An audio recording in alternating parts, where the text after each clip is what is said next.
Don here in Florida, coming back with a new toy, or should I say toys. I just bought 7 of these large Delta 14-inch bandsaws, albeit they were all in pieces. I got 6 2-speed versions and a single 1-speed version, and I'm going to try to, for the meantime, make one single good saw out of the parts that I've got. I've also sold off a couple of the units to a machinist friend of mine, so now I'm down to 5 units. But I'm going to just do some off and on stuff on this saw. I'm not going to try to do a complete restoration video. There are individual things that I can do on this and bring it all together at the end, so that'll make for a few interesting videos, I think. But today I'm going to talk about slipping tapers.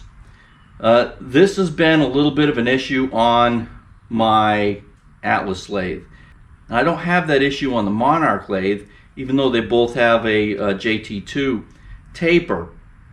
And part of that may be the metal quality, the amount that it was polished when it was new. I don't know the exact reasoning because I use the same tools on both lathes. Nonetheless, it makes sense on a smaller lathe like an Atlas or Southbend to keep those tapers clean and keep them at a specific JT2 taper. And I'll show you how to do this in just a second. Okay, so you want to keep your internal taper clean as possible anyway.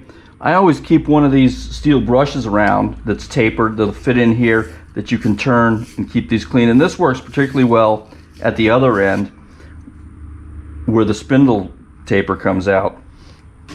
If it really starts galling in here, what you can do as well is get a reamer like this one here and lightly insert it in.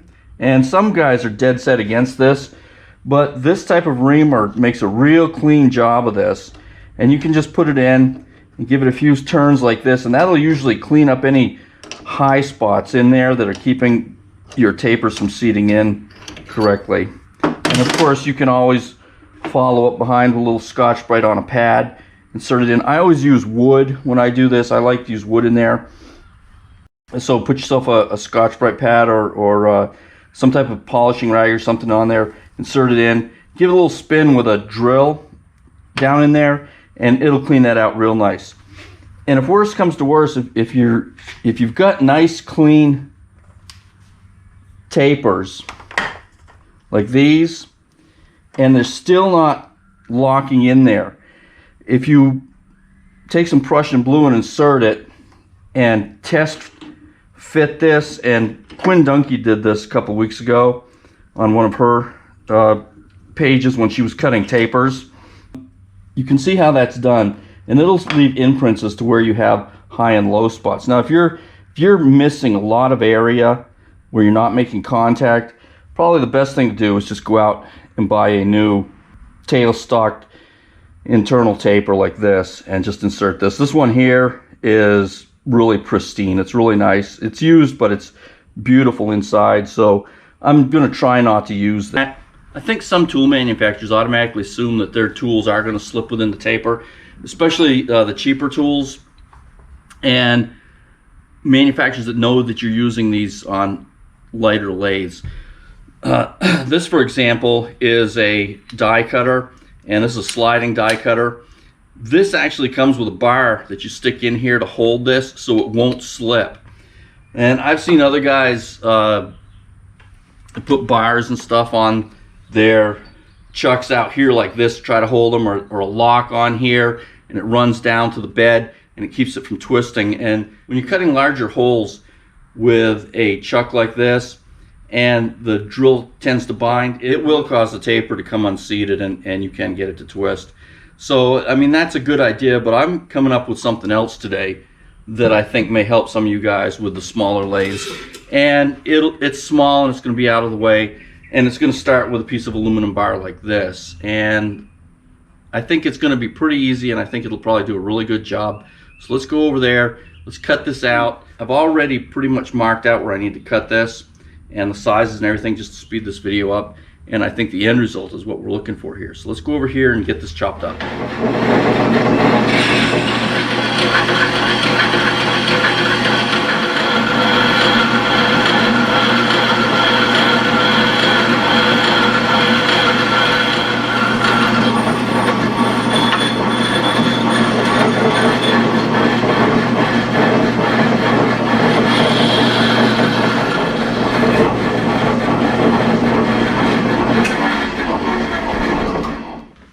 Okay, so we're gonna take a little bit off of here, square up these ends, and I've got it cut just over 3/8 this way and just over 3/8 this way. So this portion, this whole length here is about 5.5 inches. So we're just gonna clean it up.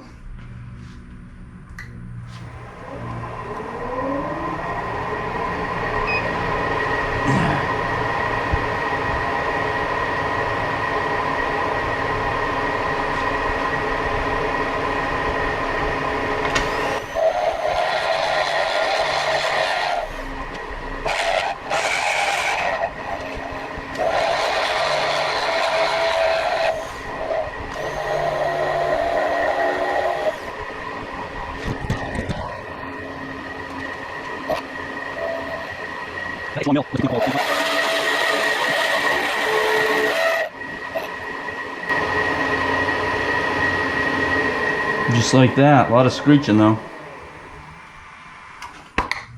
Okay, we're going to drill and tap here for a 1024.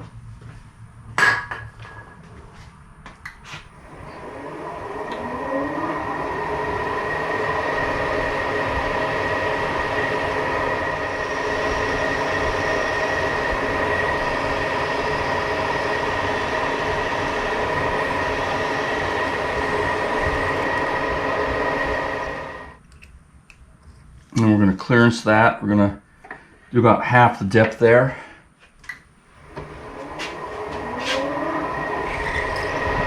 That should do that. Then I'm just going to use a mill to countersink that.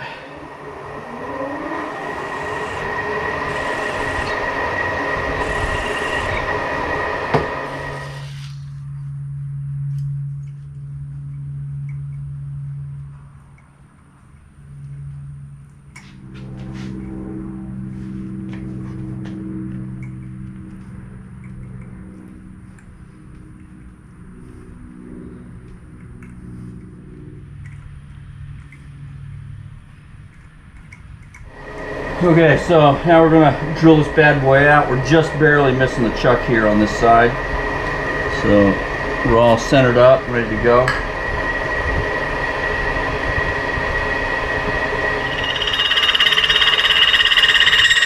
There we go.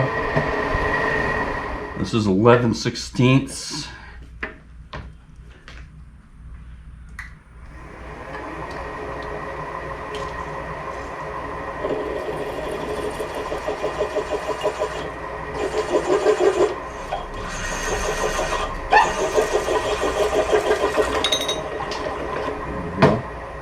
Back over here at the saw, we're going to saw this right through the center.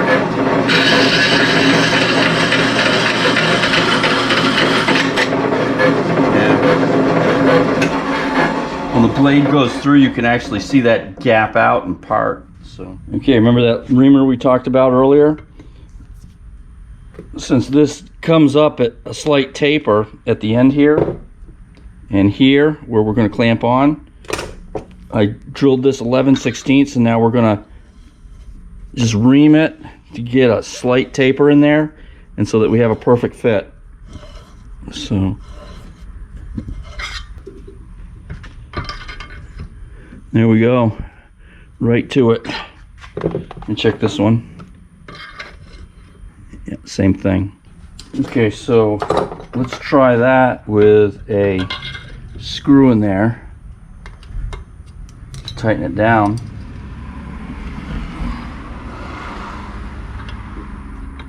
Okay, that ain't twisting. All right, let's get this cleaned up.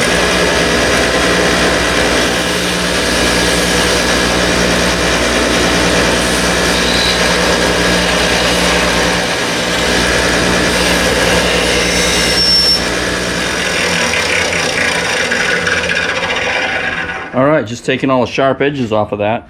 Okay, so let's see how this fits. I just stuck it in here. I don't have this tightened up yet because I want to be able to turn that a little bit. So we'll run this out. The reason I left it out like this is because as you go out like this with a chuck, if you're moving along, you want that to be able to follow. So there we go. So right there, I can push it down against the tailstock like this. Okay, and then tighten it. Okay, now this, no matter what, is going nowhere. If I take that out, see that? It's dead tight. And I think now that I've figured out where it's gonna ride right along here, I can put a piece of aluminum tape across here like this, and that'll protect that. And aside from protecting it, it'll give it a wear point and allow it to slide easily, because this aluminum tape, it slides very easily over that. So drop it in like that, lock it down, make sure she's seated well. There. And yeah, I'm right up against that tape. So now when I move in and out like this, that moves right across that tape edge there. And this actually turns a little bit in there when I move it back and forth. But under load, it's going to be pushing right down and into this tailstock. Okay, so that'll keep that whole thing from moving. So let me set something up here and let's try it out. Okay, here's some big nasty that I normally turn on the Monarch. This is a 1-inch drill bit. Normally something like this would catch this chuck and try to turn it within that. So let's go ahead and see what it does on here now.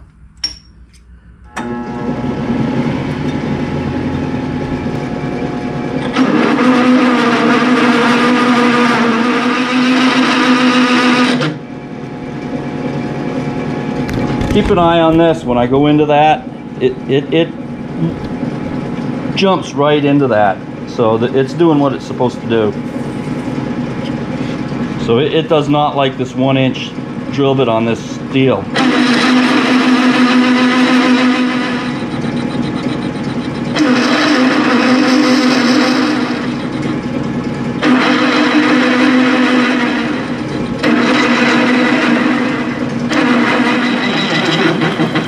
And there she goes, right through it. Just like a champ.